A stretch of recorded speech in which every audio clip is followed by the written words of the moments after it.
Hey guys, and welcome to this video. Today we're going to be talking about the difference between Amazon back in the day and Amazon now, and kind of what strategies do you have to use today to succeed in Amazon, because I feel like Amazon has evolved, or selling on Amazon has changed so much over the years, and most people though follow the same strategies that were taught 4 or 5 years ago, and those strategies don't work anymore. So everyone is still following the same advice, the same strategies, the same thing as it has been back in the day, and that's just not working.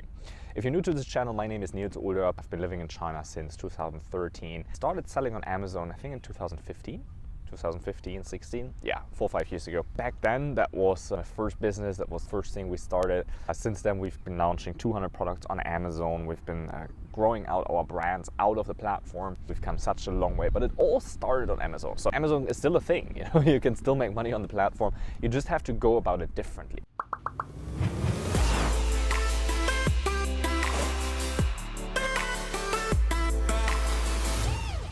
Four or 5 years ago, the way that it worked is that first of all, you had a ton of golden nugget products, right? That was Jungle Scout was just launched when I started. The Amazing Seller had like a podcast, had like 20 episodes or something. So it was right in the beginning. Back then it was easy. Then compared to now, it was easy. You had such a huge opportunity to find these golden nugget products. So you would just find cool products that had no competition, did $10,000 a month. It was so easy to find those products. And then over time, and that was one thing that really surprised me, is how quick competition came in. And that was something that really threw me off, because if competition comes in, they just slash your price. So we could buy a product for $3, sell it for $30, and have zero competition on that. Maybe 1 or 2 competitors on the same product. So back then in the day, the strategy was, hey, look what works already. Look what's already in the marketplace. Look what's working. Look what numbers work. Take the same exact thing, throw it on the platform, and done. So that was the strategy. Then more competition came in, so everyone's like, okay, you got to change your product a little bit. So people started to add packaging, logos on the product, little changes, you know, changing the handle, changing the color, changing the material,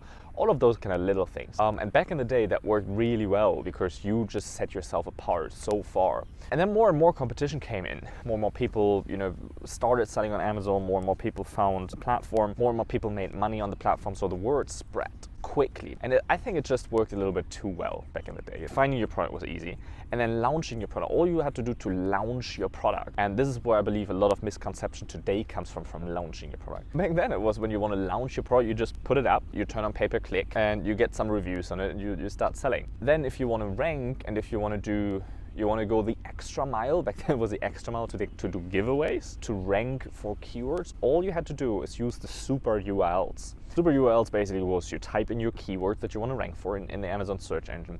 You scroll until you have your product, you click on it, and then you have the URL including the keyword that you used for your search, right? Now, when we did giveaways, we just gave away 200 products, or I don't know, 150 products on that keyword that we want to rank for over the course of a month, using that URL. So Amazon directly ranked you up just because you used that URL. So it was incredibly easy. You had a lot of more customer data back then than you have now. They didn't check if you have inserts inside of the product. They gave you the customer shipping address. They did so many things that they don't do anymore today, right? And that's where kind of all the strategies originated. And, you know, this is how you rank, this is how you do the pay-per-click, this is how you find products to sell. The truth is, today there are none of these golden nugget products anymore, because one person finds a product that does well, or it pops up in the search in those softwares, right? Whether that's Jungle Scout or Helium 10 or, you know, whatever it is, it pops up in the search. People see it, and people are like, whoa,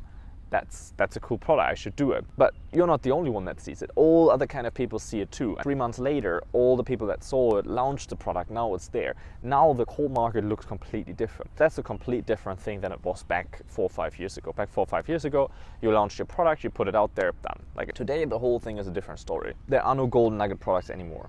There's not the thing that has zero competition and does $10,000 a month. There are lots of equal opportunities, I would say. Some products are more competitive, some are less competitive. The market has kind of evened out. So the strategies that you have to use today are completely different than back in the day. Just turning on pay-per-click and doing some giveaways for reviews, that's not going to cut it. You know, that's not going to set you apart, because this is what everyone is doing. Back then you got away with that because there was no one else really selling.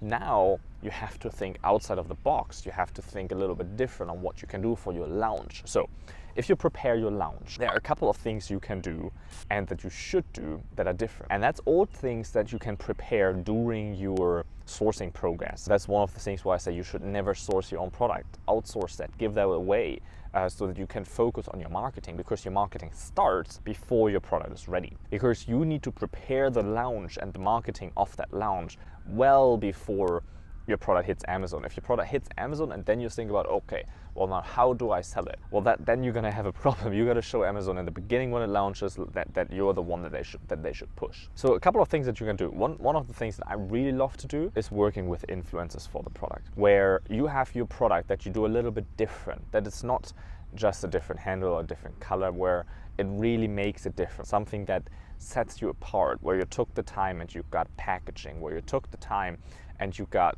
you know, all kinds of things that round up the product. So for example, if you have a product, you get a nice bag with it, you get packaging with it. And by the way, don't just get a bag with it for the sake of adding something to the product. If it doesn't need a bag with it because, you know, no customer cares about it. Then I always like to niche down, who is this product for? I always like to go for products that I can or sell the product to one target audience. So if you sell water bottles, you can sell those bottles for runners, you can sell them for triathletes, you can sell them for people that go hiking, you know, you can sell them for all different kind of things. I like to tune into one target audience, let's say people that do triathlon.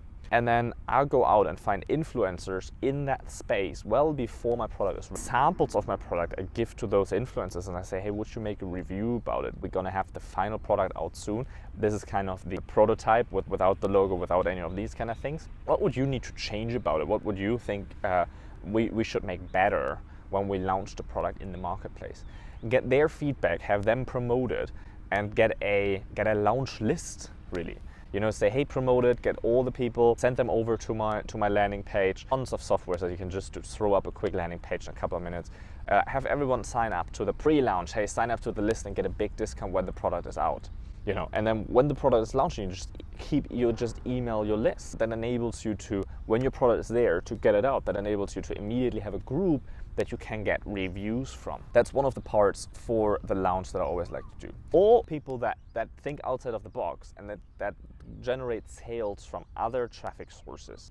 How you compete with that if you only stick to Amazon, if you only rely on pay-per-click, if you only rely on, you know, the Amazon internal things. If you say, okay, I want to rank for this keyword, so I'm going to turn on pay-per-click.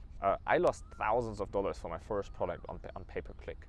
And that was when things were still easy and the costs were still quite low, because I didn't really know what I was doing. And you won't know that as well. So, you know, for your launch, it's not about blowing all the money you got in pay-per-click and hoping that it ranks because you fear that you can't make the product sell if it doesn't rank on Amazon. Get rid of the fear. There's so many things that you can do. Really, you have to do things different than a couple of years ago, and you have to go away from all the people teaching. Most of the Amazon courses, the big Amazon courses out there, when have they been recorded? All the knowledge in there. Most of the people that sell the courses now aren't even selling anymore. Like, any advice that you hear today is not going to be valid anymore next year. You know, the marketplace is shifting, the marketplace is changing, Amazon is changing the rules all the time. So you cannot rely on all of those old strategies. So go out there, think outside of the box, prepare a proper product launch, and don't source your own product. You need the time for marketing. You need the time to find influencers. You need the time to write guest posts. You need the time to put content out so that people can start following your personal brand or your brand, you know, in the future. So there's an email below in this video where you can contact us. We have a sourcing agency here in China. We can source your product for you, and it's not going to cost you more than you would spend yourself. Okay, so you're not spending any more money than if you would do it yourself, and someone can do it for you. It's a no-brainer really to do that. Check in this channel. Actually, we have so many videos about marketing your product on this channel. We're recording videos every day here, so make sure to subscribe so that you get daily tips and tricks and hacks and all of the things that you need to succeed. My name is Nils. I'll catch you tomorrow.